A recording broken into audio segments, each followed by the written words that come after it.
léegi nag comme choqué tul malheureusement ñoom indi nañu ci stade boo xamante ne ça ne choque plus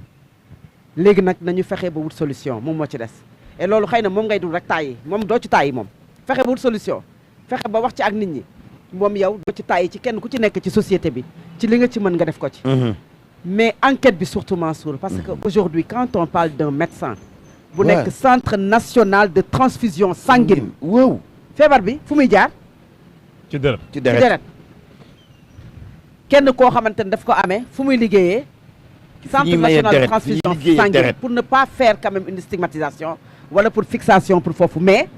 kenn ku ci nekk fii dañoo wax fan ngay liggéeyee waaw mais xëy na bu ñu waxee fan ngay liggéeyee ñooñu ñëpp ak lu mu ci mënti doon sax mën mais bu ndee dañoo wax ne ci bërëb boo xamante ne mayam tem deret la te yow nga nekk di fa liggéeyee ba noppi am ko nañ dem ci enquête bi Mansour jusqu'au bout parce que une personne qui est capable aujourd'hui di def li nga xam ne mooy homosexualité une personne boo xam ne sa situation sérologique xëy na leeralaguñu ko mais ñi ci jàpp ñu ci bari seen situation sérologique mooy dañu am virus VIH sida xëy na bu ñu ko leeralee mën na ko am ko mën nañu ko bañ a am moo tax ma nekk l'enquête wala dem jusqu'au bout pour que ñu xam ndax moom li muy déjà manipuler ci li nga xamante ne moom mooy loolu nga xamante ne foofu lay liggéey ci bërëb bi et je suis sûr que nag ñi fay liggéey ñëpp dañuy jël ay mesures parce que du rek yow Mansour da ngay ñëw maye deret pour dala xelu nit ñi également pour ñu xam ne ça ne se passe pas parce que cette personne si ëllëg mu amee feebar bi que ne il peut contaminer c'est pas parce que yaa ngi manipuler les poches de sang que ne am na lenn loo ci mën a def non parce que aussi ñi ñu koy defee ci képp koo xam ne may nañ la deret yaa ngi koy gis ci Sénégal c'est bien fait bien protégé dañuy désinfecté wu et tout mais nit koo xamante ne xam nga déjà Mansour lan mooy le VIH xam également lan mooy déjà lu mel noonu parce que yow yaa ko war a mën a gën a xam sax ñi nga xam tey dañ koy def déjà nga nekk ci loo xamante ne tey li mu la gën a mën a jox tey parce que bu ñuy wax tey feebaru sida c'est pas parce que ñi def ñaari tur yi ñoom ñoo ko am mais enquête dafa génn fësal ne ñi nga xamante ne ñoom ñooy def ñaari tur yi borom ñaari tur yi ñoom ñoo ëpp ci ñoom ci ñi nga xam ne ñoom ñoo am feebar bi di feebaru sida nga mën di ko def ngay génn Sénégal kenn xamul mission nga doon kenn xamul da nga doon daw parce que la plupart aujourd'hui des personnes yoo xam ne ñi ngi leen di laam-laamee ci mbir mi am na ñoo xam ne daw nañ génn nañ Sénégal ngay génn Sénégal ñu teg la loxo ñu pare ci teg loxo boobu nga ne yow da ngay xaru da ngay xaru pour lan parce que xëy na am na looy nëbb wala am na looy làq loo xam ne mais ça c'est de la lâcheté c'est de la lâcheté yow jàpp nañ la yow déjà li nga def baaxul jàpp nañ la ba pare mais fais comme les autres assume enquête bi dem y a toujours la présomption enquête bi dem bu ñu demee ba procès ba jeex ba nga xam ne nee nañu carrément yow tëj nañu la ci lii ñi nga xamante ne laale nañu ci lépp loo xamante ne ko tudd ñu mën a approfondir l'enquête et aussi que l'enquête suit son cours et de façon normale pas de parti pris am Mansour pas de parti pris et aussi ñu diagnostiquer man gis nga situation bi Mansour doon naa xaar bu baax a baax a baax a baax ñu tudd ci déjà doon naa xaar bu baax a baax a baax que noo git Mansour parce que lii problème sociétaux la tey ñëpp dañ ci war a wax ñëpp dañ ci war a wax Sénégal mooy réew moo xam ne bu ñu waxee politique way politique yi jóg way aada yi jóg débat bi jóg parce que tout simplement loolu la ñu bëgg mais lii nii tey dafa waroon na nekk loo xamante ne assaut lay doon ñëpp àndandoo ci ñëpp wax ci Fatou ma wax la ba den conséquence liiral source A c'est-à-dire que li ñu commencé di stigmatiser maanaam li ma doon daw bu njëkk nii bu ñu topp sida bi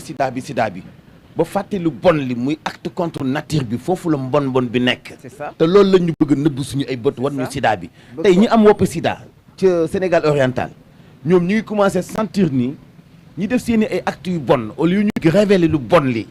mais dañuy wane sida bi ñu am mel ni léegi ñoom ñu ngi commencé ci 16 heures ñu commencé di leen stigmatiser alors que ñoom duñu ay góor jigéen te defuñu acte góor jigéen yàlla leen nattu ci acte xëy na bu ñu amee wala mënuñu ko amee ci lancette mënuñu ko amee ci piqûre de façon am nañu ko comprendre nga mais ni ñu commencé di génne sida kese ci mbonu gaa yooyu ñoom ñu ngi sentir fu ne ci seen i biir mbokk ci réseaux sociaux yi ci télévision yi ci rajo yi mel ni maintenant am wopp sida mooy li li Kader doon kaas ay jamono ni finalement dañu dem ba képp ko am sida rek dañuy criminaliser ñu ni ko non du loolu de ñi am sida di ko tasaare ñoo def acte criminel ñi am sida na tax xamuñu fu ñu ko amee ñu protéger leen bañ leen a stigmatiser di leen dimbali di leen jàppale ñoo dem ba sentir ni dañu leen a écarter maintenant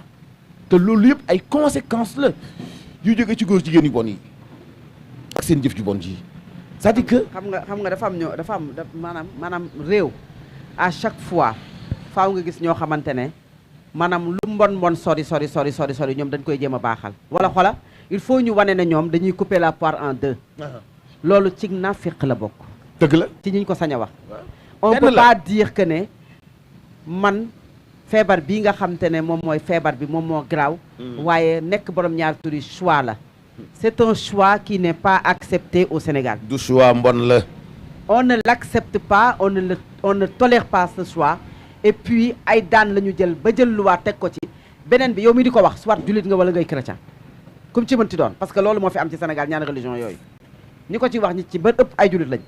ils peuvent pas dire aujourd'hui que ne non nañ maanaam di ko mel ne di ko def à moindre degré amul distinction entre les deux l'un est la conséquence de l'autre la maladie la transmission au VIH mën nga ko amee ci yenn anam mais ci borom ñaari tur yi dafa am yu génnee partout dans le monde Mansour ne ci ñoom la ëppee mais li nga xamante ne ci ñoom la ëppee te moom moo koy indi nga di ko def déjà war cee xalaat la nga xam ne moom moo ci mën a am war na cee fekk ci bonne société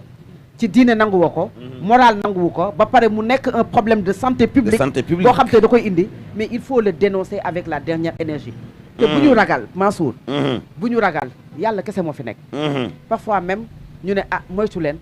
parfois ay lobby lañu ils sont quand même dañu am doole yàlla kese moom moo ko am te gis nga yoonu dëgg ba ci nekkee bu ci ragal a wéet c'est-à-dire que personne n'est épargné quand les gens parlent ils parlent pas pour eux ils parlent pour les générations futures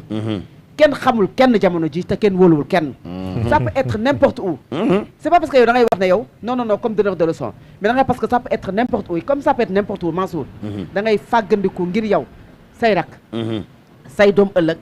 ak ëllëg fii ak 10 ans fii ak 20 ans génération yii ñëw au moins parce que lii ñuy wax ni du dañ te xëy na lii ñuy wax ni fan yi Mansour ñun buñ ko xeeb am na ñoo xam ne dissuadé na leen ci ñu tàmbali woon di ko fowe ça devient nag Fatou une kii de responsabilité personnelle gis nga fi nekk nii boo bëggee noppalu et il faut l'assumer boo bëggee noppalu oui fokk nga bañ a jooyal baay fokk nga bañ a jooyal ndijaay fokk nga bañ a jooyal doom gis nga boo xasee ba am 18 ans sa magum bopp nga boo bëggee baax kenn mënul laa tee baax boo bëggee bon man maadul yanul kenn mbonam gis nga góor jigéen gii nii ñi si nekk nii nga nekk journaliste nga sant Diop nga dëkk Kër Songo kiif laa ci yemale mais bien sûr mbon googu noonu bi ngay def sa choix conséquence boo dund loo traversé ci àdduna gor yaa ngi ko traversé toog ñàkk goo xalaat nit ñi dund nañu ko Ndakaaru lu ko raw ay 100 francs ay fukki dërëm nit ñi dañ ko doon bëgg Ndakaaru mu leen mu jëfe leen sa yéen a ngi ñuy filmé de mbaa duma leen kalaame waaye maa ngi woo Babacar Diop porte leen plainte de est-ce que am nga sama autorisation non est-ce que am nga suñu autorisation waaye waaye kaay sëñ bi kaay ñu xool carte yi kaay ñu xool kaay bul demee noonu kaay bul demee suñu image daa fort kaay déedéet image bi daa fort xamuñu fu ñu ko expliqué nañoo présenté wu kaay dama leen lijjantil ma loolu waa ji na wax fu mu dëkk ban média la kaay waay Mouhamed Touré waa ji na wax ban média la bokk waay sunu naataango yi la ayca mais ban la bokk ban RTS la RTS la waaw ban la wax du RTS Fatou bu ko bàyyi mu yombee noonu yow tamit nag na la wax fu mu bokk bu ma wóolu fu mu bokk da ngay supprimer fii nga toog benn waaye bëgg interview Ahmed Aïdara moo bañ mu saaga ko publiquement en direct fu mu bokk waaw naka dindi waay ok waaw kay Fatou waaw yaa ngi woon fa am solo fàtte naa ko sax non yaa ngi woon fu am solo Kajoor gi ñu ñëw nii daa gën a yëngal deret yaa ngi woon ci le fait que ñu bëri ci ndaw responsabilité yi waaw Fatou ku nekk am na ci responsabilité maa ci dul miimal baay waaw du ma ci miimal ndijaay du ma ci gàddul kenn jëfam parce que ku nekk traversé nga jafe-jafe yoo xamante ni bii boo bëggoon nag mbon mën na laa dugal ci lu nekk mais da nga ni man damaa xem ak njubte ak lu mu metti mais Fatou choisir ut mbànneex nekk bàjjen ñu lay fay pour ngay tëdde góor di wàllaate ay feebar wala ay ñaari jigéen di wut ay neex-neex yooyu ay caaxaan la ku ci nekk nag man yaa xam boo nekkee sama mbokk duma la mu nga nekk journaliste da nga bëgg a nekk góor jigéen man bu ñu la jàppee duma la jo je donne l'information tout court la mooy corps bi la ñu ciblé wala bii la ñu ciblé nañu jàpp fukki journaliste kenn laa ci jooytulul parce que la ñu bëgg ci lu yomb nit ñi bu ñu sañoon am ko la ñu traversé ci ay difficultés mais nit ñi traversé nañu ko mais nit dafay nekk gor. il faut ñu bëgg a bañ a choisir Fatou benn métier boobu nañu ko def bëgg a def benn. xam lu ci garaaw zone luxe. ba pare xam lu ci garaaw dans cette affaire. mooy ay talent. maanaam tey nga jël ay nit yoo xamante ne ci seen domaine. tu te poses la question comment ils sont arrivés à ce stade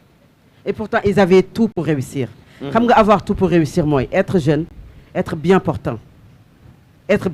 mooy parce que du moment où yow déjà avant ngay am ay feebar ak avant ngay am ay transmission ak yooyu être bien portant mooy nga nekk ndaw Mansour am sa doole waaw mën a xëy dem defi sport waaw mën a altéré wu am li nga xamante ne moom mooy benn hygiène de vie boo war a am liggéey di ci fayeeku weer ak lu mu mënti toll am ci faj ci soxla am la chance d'avoir une femme am la chance Mansour d'avoir des enfants déet am nañu ci ami femme kay am la chance d'avoir des enfants est-ce que yaa ngi comprendre waaw am la chance de fonder une famille yàlla teral na la Mansour wallaay mais au lieu que nga delloo ko loolu rëcc mënul ñàkk nga dem def loo xamante ne mooy l'extrémité ñàkk a doylu rek mooy dem déjà di def loo xamante ne yow ci sa bopp tu fais tout pour camoufler ça parce que nit dina def daal sa di ko nëbb mais nëbb gu metti gi nga koy nëbb waaw ba teg benn couverture sa kaw moo lay wan na yow li nga nekk nii xam nga ne baaxul et ça boo xëyee xam ne baax et pourtant ils ont eu le temps de se repentir Mansour ils ont eu le temps de se repentir dem xëy na siyaara ji dem Màkka ñenn ñi xëy na yaa ngi leen di gis nekk ñoom ci ay bërëb ñuy sëgg di julli mais Mansour ñooñu am nañ temps pour se repentir bokk ci société bi un tailleur mooy bokk nga ci société bi tous les jours Mansour yaa ngi gis ay nit yu dem di ñëw nit ña ngi lay wax seen i ay problème li nga wax léegi les gens vivent pire ak loo mën a traverser que toi parce que yaa ngi nekk ci benn monde boo xamante ne nit ñi dañ lay fréquenter waaye nag nga nekk un chroniqueur Mansour un journaliste un animateur un médecin un tiktoker un médecin qui reçoit des malades qui reçoit des personnes désespérées centre de transfusion sanguine nga di fa am ñoo xam ne ay drépanocytaires lañ nga fay am ñoo xam ne dañu am yenn feebar yi nga fay am ñoo xamante ne pourtant ñi ngi dem ak seen ngor ils tiennent toujours le bout nanguwuñu lâché mais tu as toute cette chance Mansour au lieu nga saisir loolu nga xam ne moom nga am yow nga ne yow da nga am benn vice boo xamante ne vice boobu tu sais les conséquences et pourtant tu persistes dans la bêtise jusqu'à avoir une maladie et le transmettre de façon volontaire ay nit yoo xamante ne ils n'en sont absolument pour rien ils n'ont rien demandé je te jure soxna soo xam ne daa toog nga fekk kër waajuram ñëw ñaan si ko ñu may la ko mu bâcham woo ay xaritam yëkkati benn baaraamam wala ñaari baaraamam kii ñu wax tailleur la ñaari soxna la am seen yooyu ñaari soxna yoo xamante ne ñoom jàpp nañu ne kat ñoom góor yàlla la ñu am góor yàlla la ñu am ña ngay wujje kenn ku ci nekk mi ngi chercher Mansour à se satisfaire alors que ne ñoom seen moroomu jigéen la ñuy wujjeel parce que l'homme qu'ils ont épousé l'homme qu'elles ont plutôt épousé kooku à la fois il est homme à la fois il est femme parce que loolu la quotidien au Libération wax mais tooñoo doomu jàmbur yooyu Mansour pourquoi ne pas faire le choix de ne pas se marier toogal da nga bëgg yow da nga def sa choix man lu ma nanguwul am ñu ko leen ko nangul toxeleereel leen ko choix boobu mais bul takk doomu jàmbur ëllëg ñu def test nga positif mais l'une de tes femmes peut être positive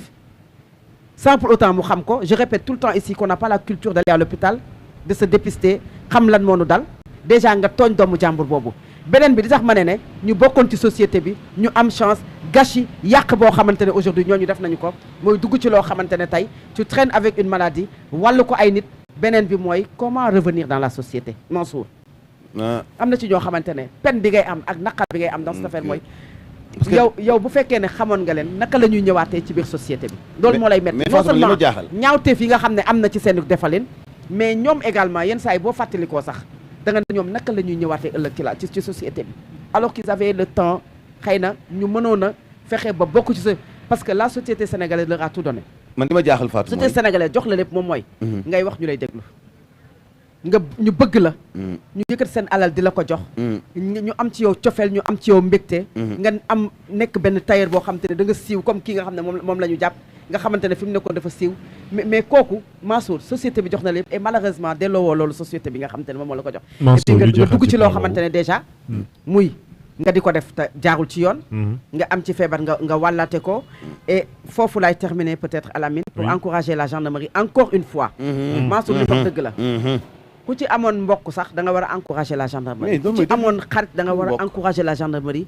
parce que ce n'est pas la personne bi ñu jàpp moom moo tax ngay wax mais da ngay wax pour